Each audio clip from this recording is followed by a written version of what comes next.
Season 3 is all about women knowing that skinny is out and strong is in. We're going strong from here on out. That is the message. That is the takeaway I want you to have from season 3 of the Dangerous Woman podcast. Get in, losers. We're going lifting.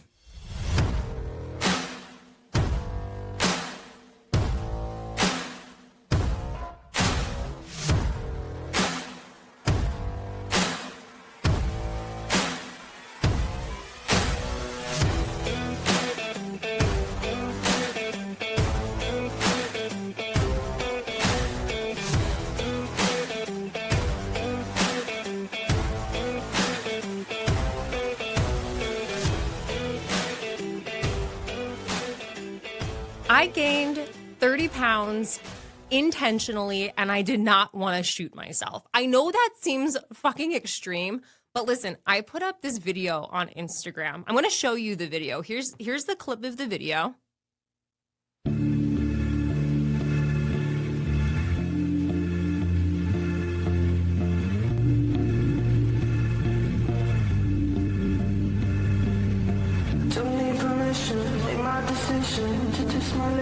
Okay, I'm taking this video the last day of my surplus in 2024. I am the biggest I have ever been according to the scale and to my wardrobe. And I feel good. Like, there's been times in the past where I've taken photos before going into a deficit and I'm just like, how did I get to this point? I feel great. I feel really great. And I think one of the reasons why I feel so great about this, it was a part of the goal. It was intended. This wasn't something that happened accidentally. I wanted it to happen, and I want the next part to happen too, and that's why I got a smile on my face about it. Something about you makes me feel like a dangerous woman. Something about you makes me wanna do things. And one of the comments I got back was, oh my gosh, if I gained 30 pounds, I would shoot myself. We are going to have a separate conversation this season about that in particular. But I just want to state that sometimes in order to achieve the goal that you're going after, yeah, there are going to be seasons where you do intentionally want to eat in a surplus. I did that because I wanted to give myself a leg up in regards to building muscle. And guess what? Eating more food, that is how you do it. So what does it really take to build muscle and strength? In this episode, we are going to talk about what a surplus actually is, and I will give you my experience being in the first one for myself. Are you ready to dive in? Let's go. So I was at this point where I was just like, girls got to do what a girl's got to do. I had just finished a cut with Hillary Irvin, who's the registered dietitian you've heard from on the podcast previously. We've worked together for a number of years at this point, and I got to the strongest point I've been at with the leanest physique, and I was feeling so great in this body. But I remember there was this one moment where I was getting ready to have sex with Tim, and I put on this lingerie, and my G-string literally fell off my ass, and I was like, okay. Maybe this isn't the vibe. You know, you're pushing strong, you're trying to build muscle, but bitch, are you really building muscle? Like, at this point in time, I had never intentionally gone out of my way to eat enough to build muscle. Now, is it possible? Can you build muscle in a deficit? Technically, if everything is working in your favor, I can't say no, it's not possible, but it's really hard. And can you build muscle in maintenance? Absolutely, but it is going to be slower than if you are eating in a calorie surplus. Now, listen, there's a lot of nuance to this, but I'm not going to tell you that it's impossible. But for a lot of people to do that, it's really flipping hard. So I got to this point where I was just like, my body is too small. I love the leanness, but I want some more muscle on my butt. So I decided I'm going to build, and I'm going to intentionally build.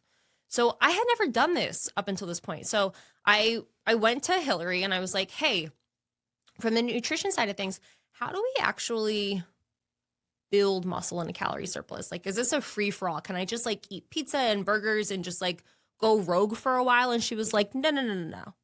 We're going to take a lean approach to this. But before we can even do that, you just finished a cut. We need to bring your body to maintenance, and then we will go into the surplus. So I was like, okay. Just kind of like twiddling my thumbs, because it takes time. What I don't think people fully understand is when you go into a different phase, it takes time to get ready for that next phase. And there have been times where Hillary has given me the option, do you want to go straight to like a big maintenance calorie bump up, or do you want to slowly reverse diet the process? And I've typically picked the reverse version. I've had some very unsuccessful reverses in the past, and a lot of it has to do with the mental health work that I had not done up until recently, and we're going to talk about that as well this season. But I finished this deficit. We now needed to work up to maintenance calories, and I stayed in maintenance for a while, like throughout the holidays, and it was January 1 of 2024 where we began to do this build. And something that I think is really important to highlight for people who are considering doing this is there's always this talk of like, I'm going to do a lean bulk. Ooh, I'm going to do a lean bulk. I'm not going to like gain all this fat. And it's like, I don't know who the fuck you think you are, but the fat is going to be inevitable to some extent. So when I went into this build, everything was super strategic. This is the amount of protein. This is the amount of carbs. This is the amount of fat. And it was, depending on what was going on in life, there would be times where we would do a bump up a week or every 2 weeks. But everything was so strategic. This isn't just like eat whatever you want, hit this, number. It's like if you are not getting enough protein, you're not getting enough carbs, you're not getting enough fat, you're under eating these values, we're just not going to create what it is you have in your head. And for me, I wanted muscle. I wanted more definition so that the next time I was in this lean phase, we wouldn't have a G-string falling off of our cute little tush. So when people are talking about, I'm going to do it lean, I'm going to do it clean, that's great. And that's what I did. I still ended up gaining about 30 pounds.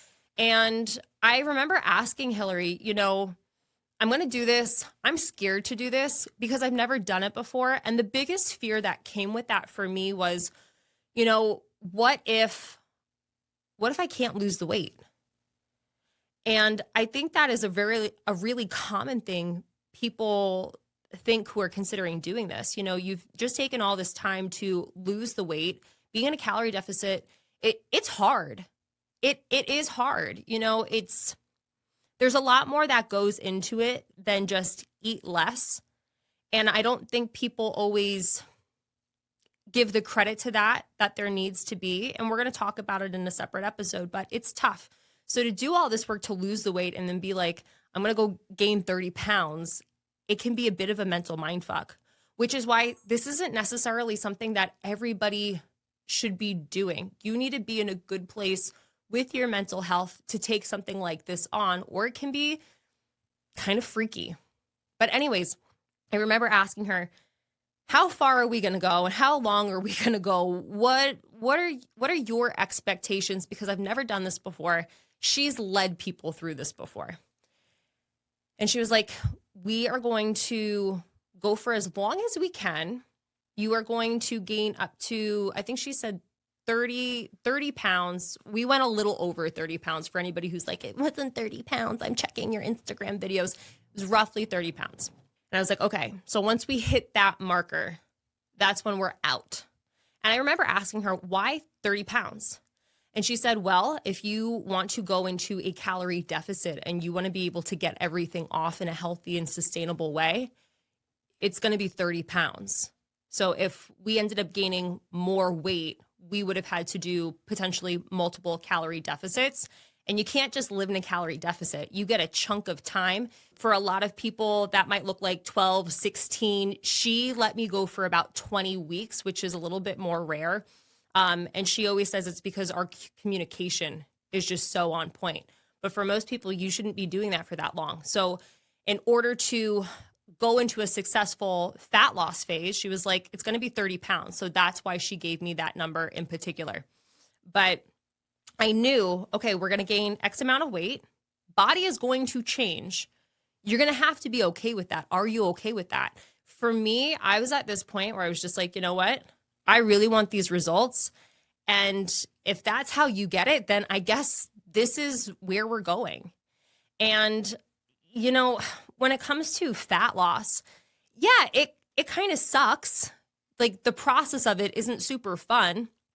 But what's really rewarding about fat loss is, you know, you see your body change. And for a lot of people, you know, you're doing fat loss because you want to see less weight on your body. So you're looking in the mirror, you get that gratification of seeing the body change. You step on the scale, the number goes down. You're getting that gratification.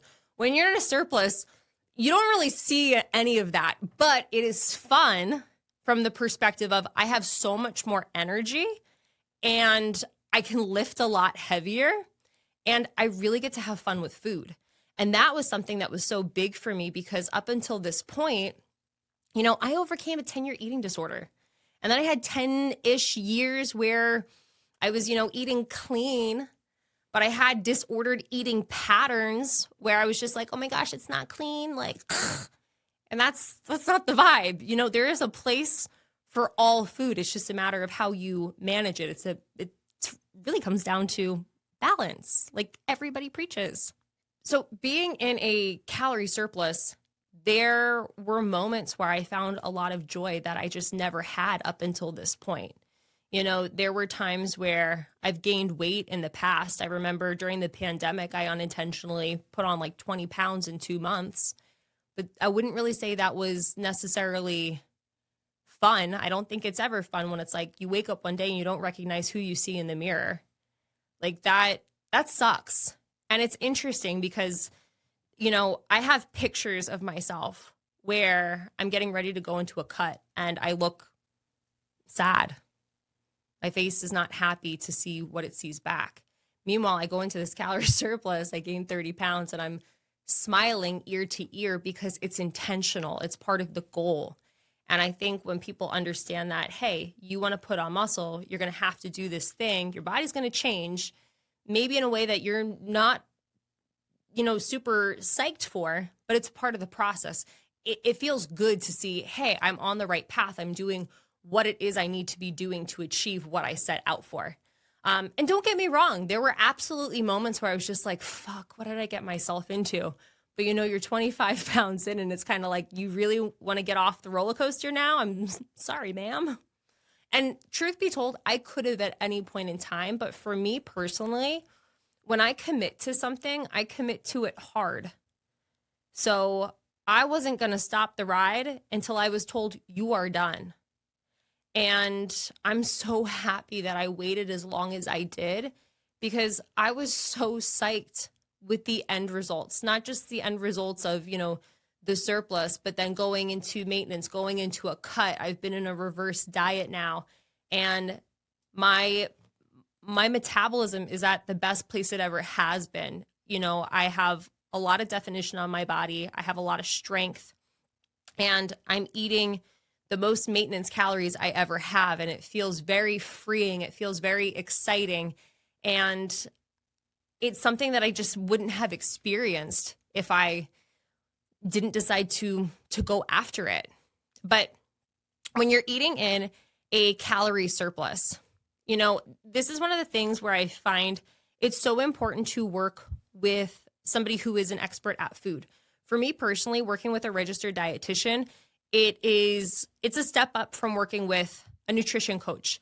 There is a lot more education that goes on behind the scenes. If you are somebody who happens to have an autoimmune disease, you're dealing with these additional factors, you have maybe some weird allergies, you know, you're just going to get a lot more support from somebody who has significantly more education than somebody who has, you know, a certification where they studied for a test over the course of 3 to 6 months.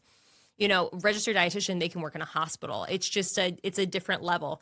Now, granted, I don't have any special conditions, I would necessarily say. Me and Hillary, we met in a program together where we were both, you know, starting to build our businesses virtually.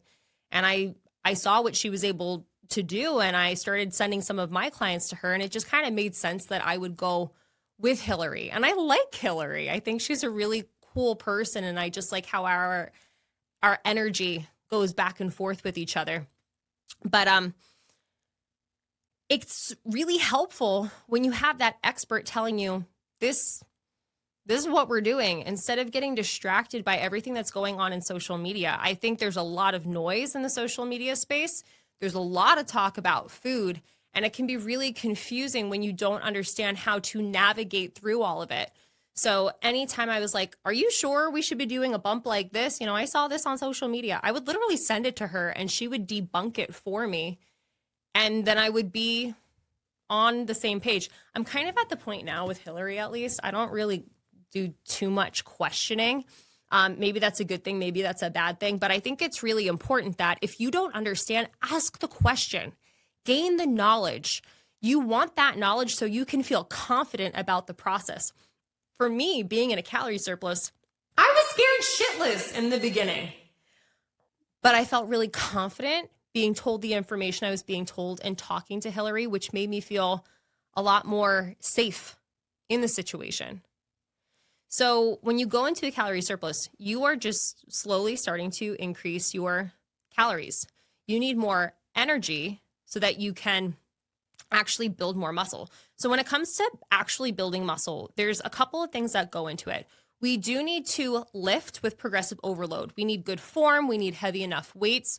You need to train for hypertrophy. We just use that as a fancy term for training to build muscle, because strength training is an umbrella term. You know, if you are really trying to increase brute strength, like I want to lift a refrigerator versus I want to build muscle versus I want to have more stamina so I can, you know, crush the Spartan race. There's different ways we train that to optimize the result that it is you are going after. So for me, to build muscle, it was doing a lot of work focusing on big compound lifts like deadlifts, squats, pulling patterns, pushing patterns, doing more designated split days where I'm just dedicating this workout to glutes. I'm just dedicating this workout to my back. I'm just dedicating this workout to a particular area of the body and primarily working in an 8 to 12 rep range. Why?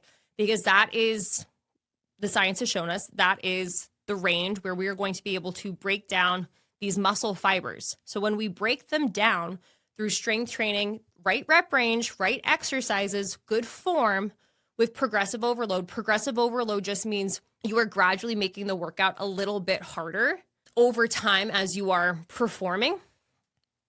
And when we break down those muscle fibers, we then need X amount of time to rest and recover, and we need the right macronutrients to help repair these fibers.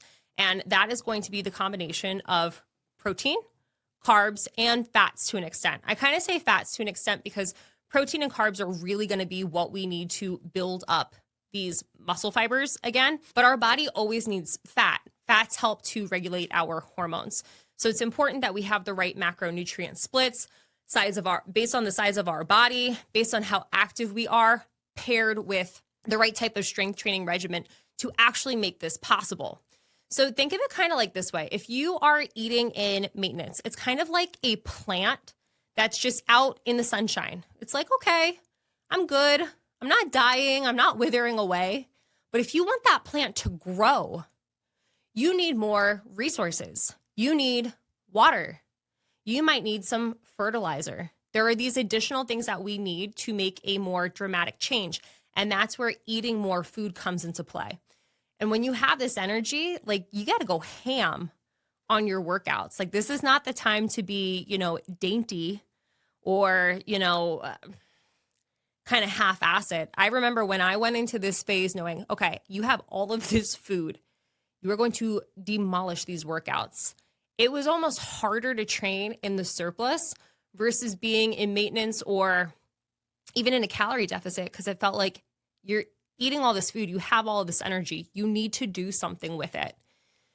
So it's just challenging sometimes. It's challenging to be in that mindset where it's like, I got to give this my all because this is my shot. This is my moment.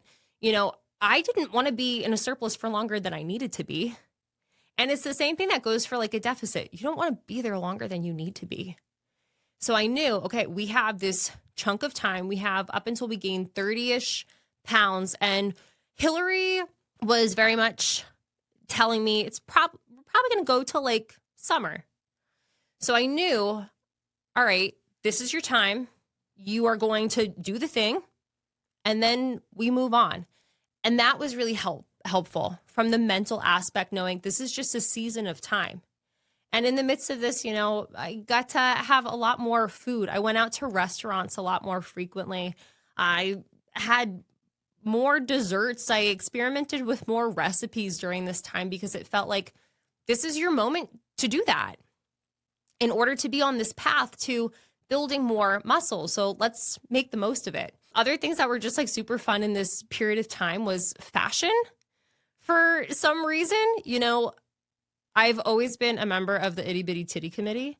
And this was the first time that I felt like I was finally filling out some of my tops in a way that I hadn't before. And I remember Tim even like making comments on my butt and my boobs. And that felt good too. It's kind of weird. It's like going into the surplus almost made me feel more like my body finally started transforming from like girlhood to womanhood. And it's just something that I never would have experienced have I not given myself that opportunity to do it.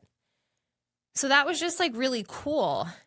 But I think for a lot of people, it's scary. Change in general is scary. Changing habits, changing routine, and like physically seeing something different, it can be scary and you don't know how people are going to react.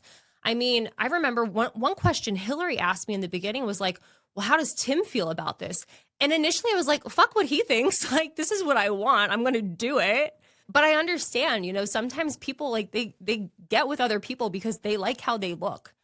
They're attracted for a particular reason. And I think for a lot of people, it's like, I would love my partner no matter what size they are. But I think there are absolutely some people who are just like, I want to be with you because you are a particular size. And if you're not that size anymore, regardless of being, skinny, fat, or whatever, it could be a deal breaker. He was so supportive. He was so sweet. He was so supportive. For me, I'm very fortunate that he has enjoyed me at these different sizes. And our relationship is so much more than the physical. But I understand why some people might be terrified to do this because you don't know how your partner's going to respond. I'm in an interesting situation in terms of I keep my circle very small and I really do not let other people's opinions direct the choices that I make. Like if my family had made any comments, which they didn't, I wouldn't have thought twice about it. But I get that that's not the case. I mean, the other thing to keep in mind, and this goes beyond being in the surplus, but once I started working with a registered dietitian and I started tracking all of my macros, I get that some people might think that's kind of weird. But, to me, tracking macros, being in a surplus to know you're eating enough so that you're going to achieve the result, or if you're in a different phase, again, you're eating enough to achieve the result it's just part of what's required. But, some people might make comments about that and that might feel weird and uncomfortable. I mean, I've stayed with family who is just like not into fitness and, health and wellness at the same level as me. And I'll take out a food scale and they're just like, why did you pack that? And I'm just like, why wouldn't I pack it? And it's just, understanding that people prioritize different things and that's okay if you're not on the same page all of the time. Yeah, I think if this is something you're considering doing, you have to understand that you're going to gain weight. The scale is going to change. The shape of your body is going to change. I started investing in a lot of like big t-shirts and skirts and dresses because my body put on a lot of weight and my clothes didn't fit. And I had to be okay with that. I remember there was this one moment, and it's when my sister-in-law actually started lifting. I started teaching her how to use kettlebells. And she was somebody who already had a very petite body. She was somebody who you would look at and you would think, oh, she's skinny fat. And she just started like changing because of newbie gains. And as she's changing and we're starting to see this like muscle on her body, I'm putting on this weight. And I remember being at a water park, getting ready to go to a water park for 4th of July. And I'm just like, oh, yeah, this kind of sucks.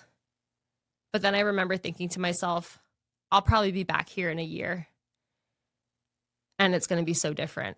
And actually, I was back there like a couple of weeks ago and I was ripped up and she's pregnant. So it definitely like roles reversed a lot. So I think it's just, you know, bodies change based on the season that you're in and you just have to be okay with it. And if you're somebody who's like, I would shoot myself, then it's probably not for you. And you have to come to terms that that is okay. I mean, that's like a whole separate thing. If you honestly, if you would say that about yourself and you mean it honestly, there is some serious mental health work that needs to be done. But again, that's a separate topic. I think the other thing that's worth noting is that when you choose to do something like going into a calorie surplus, it's that you're doing it for a specific outcome. It's not the end, you know? And I remember finding this song. It's called Martyr by, I think her name is Ronit. I don't know if I'm saying that right, but I remember finding this song.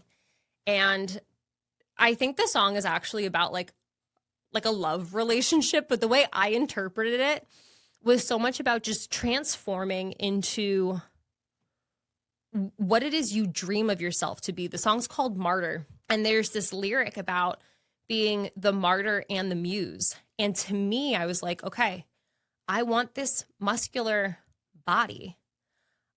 I am going to die for this. And not like in a crazy extreme way, but just in the way of, okay, I'm going to do these things that make me uncomfortable because I so badly want to achieve the goal. Achieving the goal and having pieces of you die, like, you know, not wanting to gain weight is so worth it in order to create what it is you want.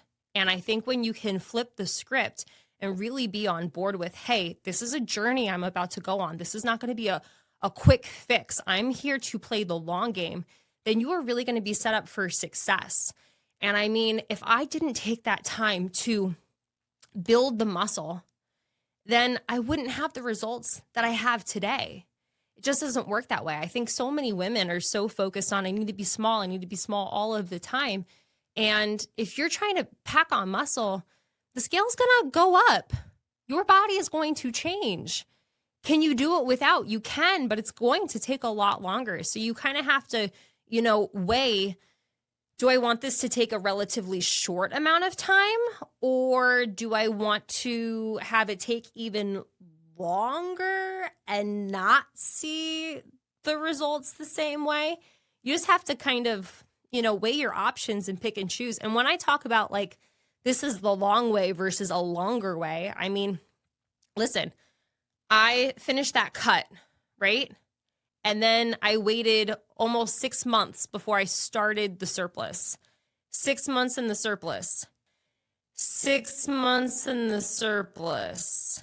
Took about 3 to 4 months to get back to a maintenance, and then did 4 to 5 months in a deficit.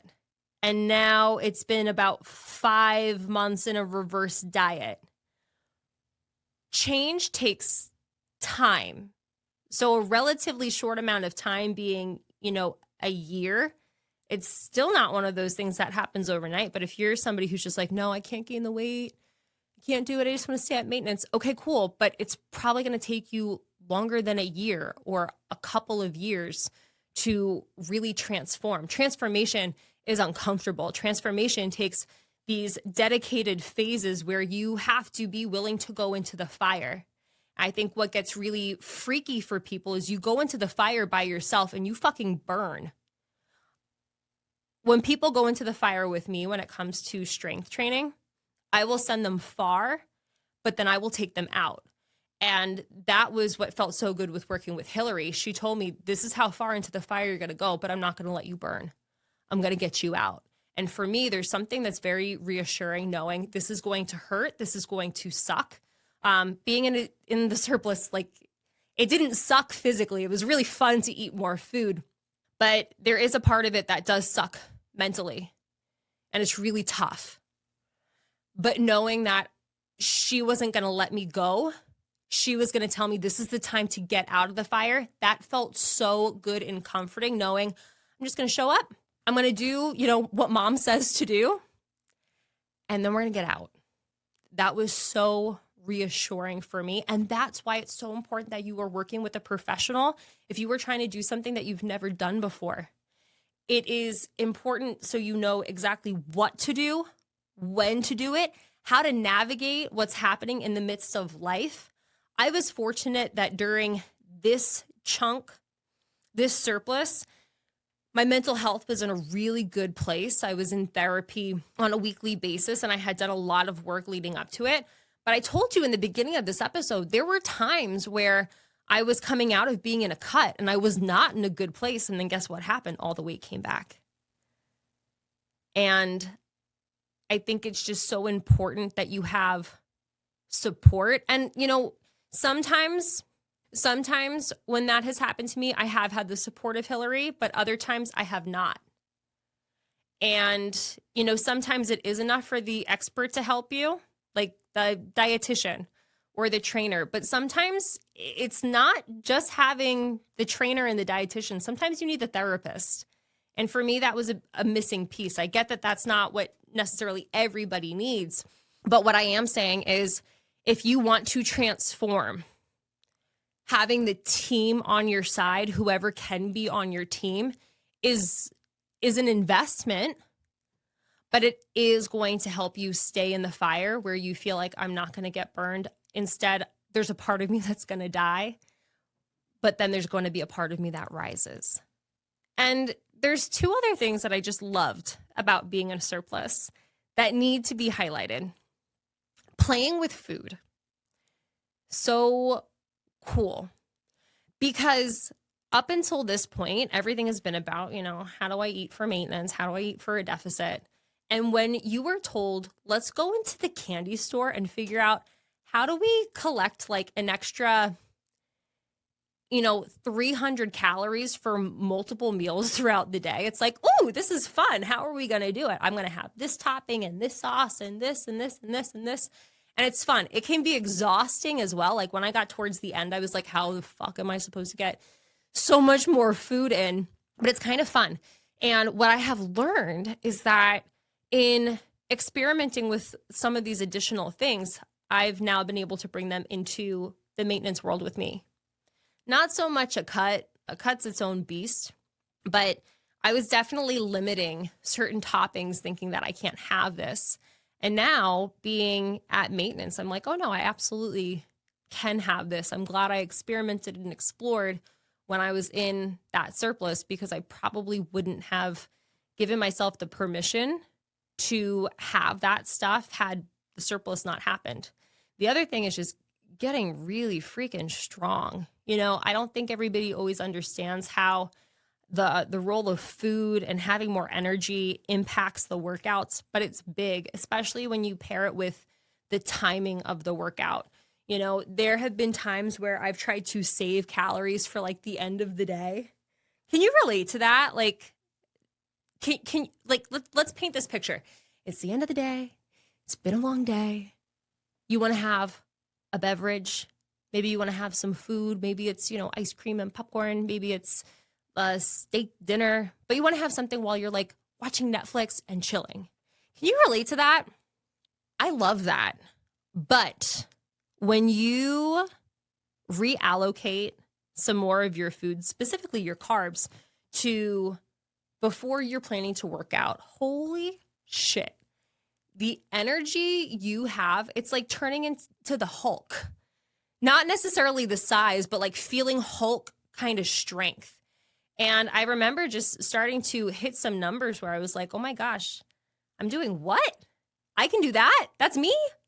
I thought that was just, for like strong women. I guess I made it. And that's really cool. It's like when you go into a surplus, especially if you've never been in one, you just start to find out these different pieces to who you be. which is just really cool that you might not have figured out if you hadn't given yourself the permission to do this in the first place. You know, for any woman who is scared of the thought of doing this, what you need to remember is gaining weight is not failure. And I think in our society, a lot of times we see if somebody gains a lot of weight really quickly, like something's wrong, something happened. And in this case, this was a part of the plan. This was a part of the plan. And in general, you know, general statement, if something crazy happens, there's a storm that you get hit with in life, and there is this crazy aggressive weight gain, that's not failure. That's life. And we all have to take accountability to figure out how do you weather a storm? Separate conversation, but it's not failure. And if you decide to go into a surplus because you do want to build muscle, buckle up, buttercup, because you are going to gain the weight, and it's okay. It's temporary. It's a season. It's success if you can do that. You go into a surplus, you don't gain any weight. What the fuck did you do? It's a part of the goal. When you gain weight in a surplus, it's not about gaining fat. It's about gaining power and owning that power. And when you are willing to get uncomfortable and step outside of the comfort zone, you see your potential in a way that has just been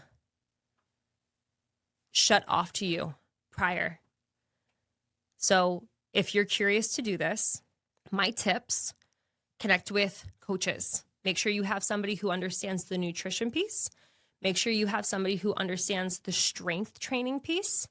And if you have the potential to work with those two people at the same time, and you're in a good place mentally to know, I'm going to gain the weight, it's going to be okay, man, I can't wait to see what happens to you, because you got magic that's coming your way. Make sure to subscribe to the channel. I would love to know your thoughts and takeaways on today's episode.